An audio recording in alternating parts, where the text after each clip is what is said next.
The one thing that I can't stand is the sesquipedalianism,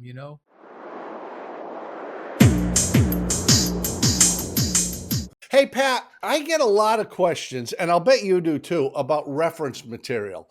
I And do. you might even get more than me because you actually have this voluminous library of reference material and you actually use it.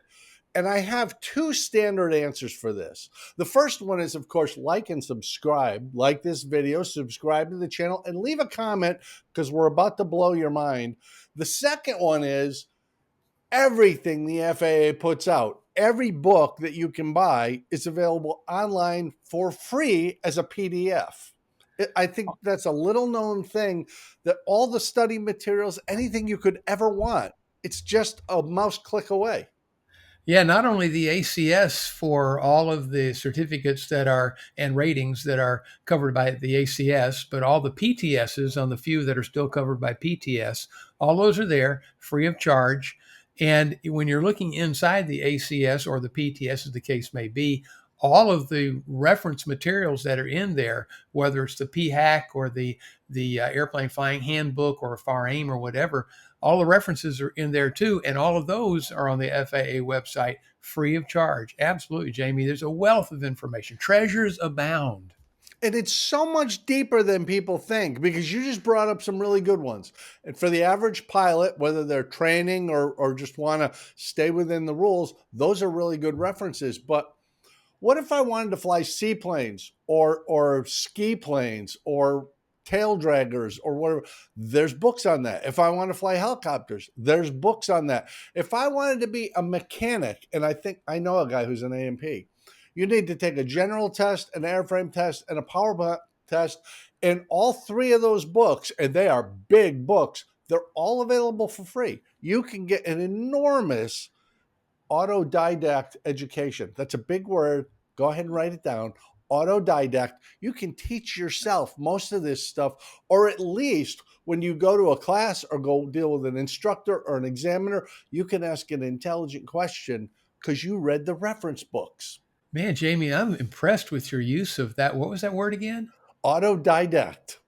I was up Autodidact. all last night learning it. Wow. Wow. Wow. The one thing that I can't stand is the sesquipedalianism, That's Yeah, the use I'm the glad you use of said big that. it's the use of big words. That's the one thing I can't abide. Yeah, there's actually 37 or 38 manuals we talked about. If you're interested in parachute rigging, there's one on that. There's one on risk management. There's a one for flight instructors. We talked about the PHAC and the airplane flying handbook. Um, there is there's one on airships, balloons, gliders, rotor, weight shift, powered parachutes, all that kind of stuff on there. And, occasionally, Jamie, we talk about advisory circulars or ADs or something like that. They're all there too. There's even a book, Pat, and this amazed me because it took me a couple of years before I found this one. There's a book that includes every symbol that's in a chart, whether it's VFR or IFR. Every single symbol is in there, so you never have to be confused again. And this is hundreds and hundreds of dollars worth of books that you could have on your shelf at home. It's just available as a PDF. It's fantastic. Yeah, you're talking about the Aeronautical Chart User's Guide. Well, I I didn't want to remember use the big word, but yeah, that's it. I remember stumbling on that a number of years ago, and it was before I had enough memory in my computer to be able to download and print it. So I actually bought it, probably $10 or something like that, and it was a paltry, I don't know, maybe 60 pages or so. It's much bigger than that now, but again, it's a free download from the FAA. There's forms. Did you buy an airplane? Did you sell an airplane? Mhm. Do you want to fill out a registration form or something like that? These are fillable PDFs that are online. Bring them up, put all the information in on the keyboard, hit print, and you've got a nicely printed PDF. If you're buying an airplane, temporary registration form, things like that. All of that stuff is on the FAA website. And Jamie, I think you're going to put the link to that particular page that has all this listing of these things in the show notes. So anybody that's interested after they've heard this can just click on that link and we'll save you the trouble of having to look it up. I will do that, but I will say the FAA is notorious for reorganizing their website and breaking links. So if that link doesn't work for you, because Pat, people could be watching this 5 years from now because it's such great information. That's true. Just put in your search engine FAA publications and you'll come up with the same link. It's Yeah. just amazing what's out there, how inexpensive and available it is. And there's an even better part, Pat. Everything you download from there is current. Nothing is 4 year ago version. They have when they were done right in the front cover. They tell you when they were updated, but that's the current version, which can be very helpful if you're using it for training. Yeah, speaking of that, you're reading my mind because we've talked in the past about the FARs. One of my favorite books, and you make fun of me for having it, but I do, and I've got a brand new 2025 sitting in my closet right now. But if I want to make absolutely sure that I'm looking at the latest, I'm not going to just look at the 2025 printed version. I'm going to go to the ECFRs on the website, on the FAA's website, because that is up to the minute. Mm-hmm. Changes are made and uploaded every night, if I'm not mistaken, but that is up to the minute. So, and changes can happen sometimes in the middle of the night, and we don't always know about those things. So, looking at the book is one thing, but going onto the website, if you really want to make sure that you're speaking with any kind of authority, the website really is updated to the minute. So that's a good resource as well. Again, it's free. Having these resources, and I mean this seriously. You were talking about you're buying or selling an airplane. There's only two documents you need: 8050-1, 8050-2, the registration and the bill of sale. But it's all there. And Yeah. there's so many times, I'm sure you get it as well, Pat, where people will stop you on the ramp or they get you at the airport restaurant and they're like, hey, what do you know about this?